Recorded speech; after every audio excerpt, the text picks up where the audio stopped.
Hello everyone and welcome to the long-awaited Klis Mike Drop. It's been a few years.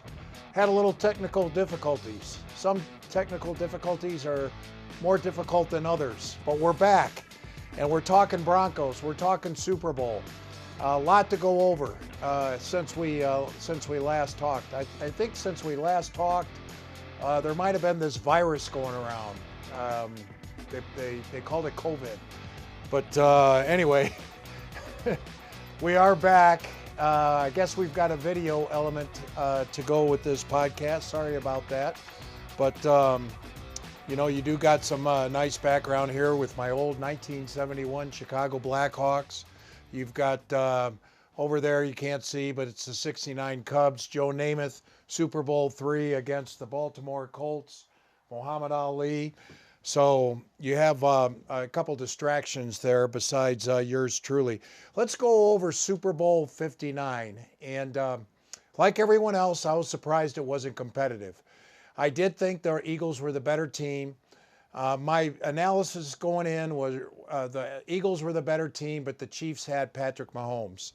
And it turned out it was not a good thing for the Chiefs to have Patrick Mahomes. He was not good. He played the worst.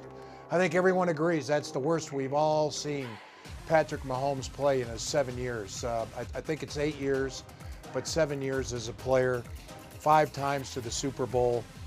And I think everyone's been wondering, did that Super Bowl blowout that the Chiefs suffered, did it help the Broncos in some way? And I do, although I cautioned that it looked a lot to me like the Tampa Bay Super Bowl in 2020 when they lost to Tom Brady and Tampa Bay in a defense that just roughed Patrick Mahomes around. And, you know, when he doesn't have protection, he gets skittish. And yesterday, with only a 4-man rush, and by the way, good for Vic Fangio. You know, he's had a great defensive coach career in the NFL. Now he's validated. Vic Fangio is good enough to win it all. And he did it without blitzing. And when you don't blitz, there is no excuse for Patrick Mahomes to take as many sacks as he did, to bail as quickly as he did. He was bailing awfully quick, even when there wasn't a pass rush. Seemed to me like he stepped into about 3 or 4 sacks in that game, up the middle, a little bit to the side. And I think that's where it helps the Broncos. It looks to me like the 24, 25-year-old Patrick Mahomes was better than the 29-year-old going on 30-year-old Patrick Mahomes, because especially this year he got hit so much. It looks like Patrick Mahomes, such a competitor, has been hit so much that he's starting to look at the rush. And that's a bad thing for quarterbacks to do, is to look at the rush. And you don't keep your eyes downfield, you feel pressure, and you make bad decisions. And that's what Patrick Mahomes. So maybe if we've already seen the best of Patrick Mahomes, and the best of Patrick Mahomes was 2017, 2019, 2021, 2023, then I do think it's good for the Broncos going forward. The other thing you got out of that is I've always thought of all the quarterbacks, you know, they have all these comparisons of Bo Nix to Drew Brees because he's so smart. And, you know, maybe not, I think Bo has maybe a stronger arm than Drew Brees. He's not quite as accurate, but he was very good his rookie year. Let's put it that way. Bo Nix was very good his rookie year after a slow start. But he reminds me the most of Jalen Hurts because of the way he can run. It's deceptive. Jalen Hurts is deceptive as a runner. Deceptive as a passer. He just makes smart decisions. Of course, he's got a strong running game, the best running game in the NFL. You got a number 1 running game, and you got a number 1 defense. Sean Payton said this all the time. Those are the two biggest allies for a quarterback, especially a rookie quarterback. The Broncos got a ways to go on defense before they have a defense like the Eagles showed yesterday, and they have a long way to go on offense to match the running game that the Eagles do. First of all, there's only one Saquon Barkley.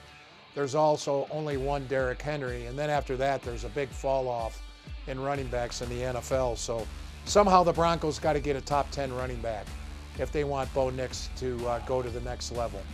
And maybe they can during this offseason. But that's kind of my take from the Super Bowl there on that game. It was controlling the ball. Here's the Eagles' offense, okay? They run for 3 yards, it's 2nd and 7. They short pass for 4 yards, it's 3rd and 3. They try something, it's either incomplete or it's a 1 yard gain. Now it's 4th and 2, 4th and 3, and they go for it. All right, they go for it. The Chiefs defense actually did a good job for 3 downs, but the Eagles aren't done when it's 4th and 3, 4th and 2, 4th and 1. They go for it, and they pick up the 4th downs, and they keep drives alive that way, and that's ball control. That keeps Mahomes on the sidelines. Sean Payton doesn't go for it on 4th down quite the way Nick Sirianni did. The Eagles were playing that game from the 40 on in, and the Chiefs were playing it having to go the length of the field.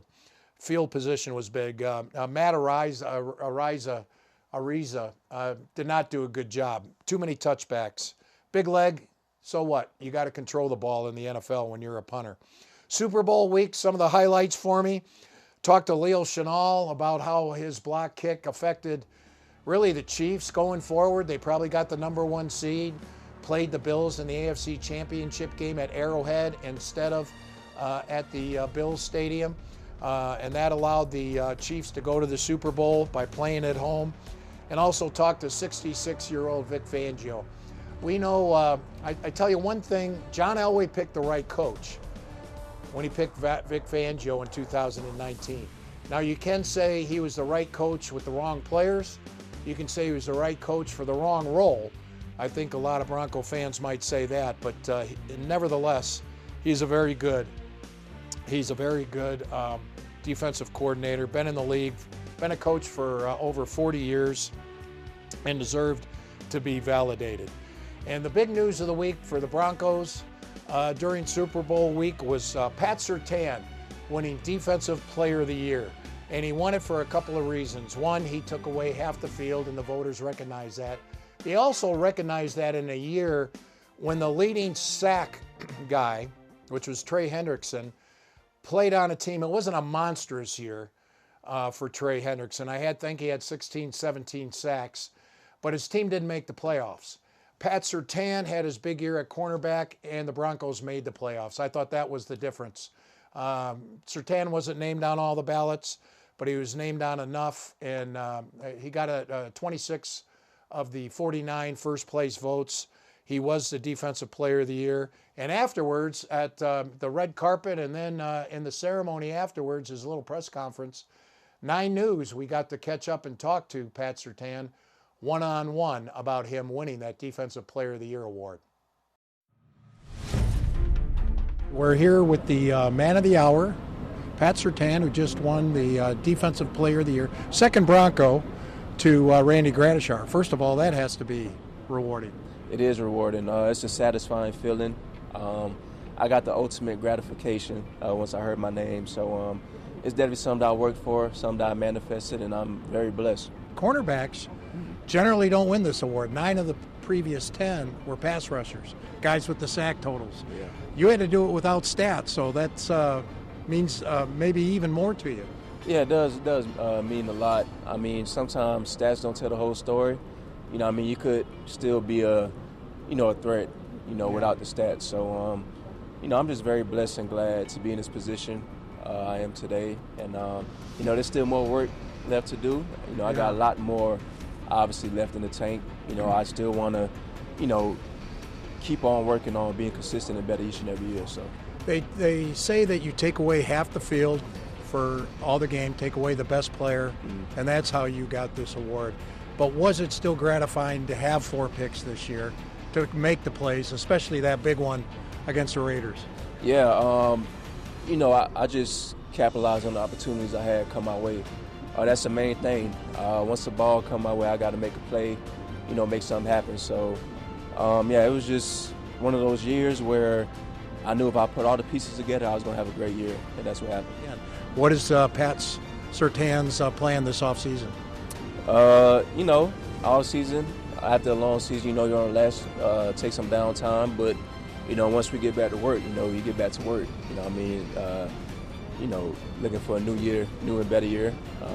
Obviously, we got a lot of high hopes going into the new year. Broncos faithful, looking forward to winning a lot of ball games, so I'm looking forward to it. Okay. Congratulations, Pat. You know, the one thing about Surtain winning Defensive Player of the Year, for me, I still, you know, look at me, and I'm an old school guy. I've been around a while. To me, Champ was still the best cornerback in Broncos history, one of the best cornerbacks in NFL history. I know a lot of people say it was Dion. Dion didn't tackle like Champ did.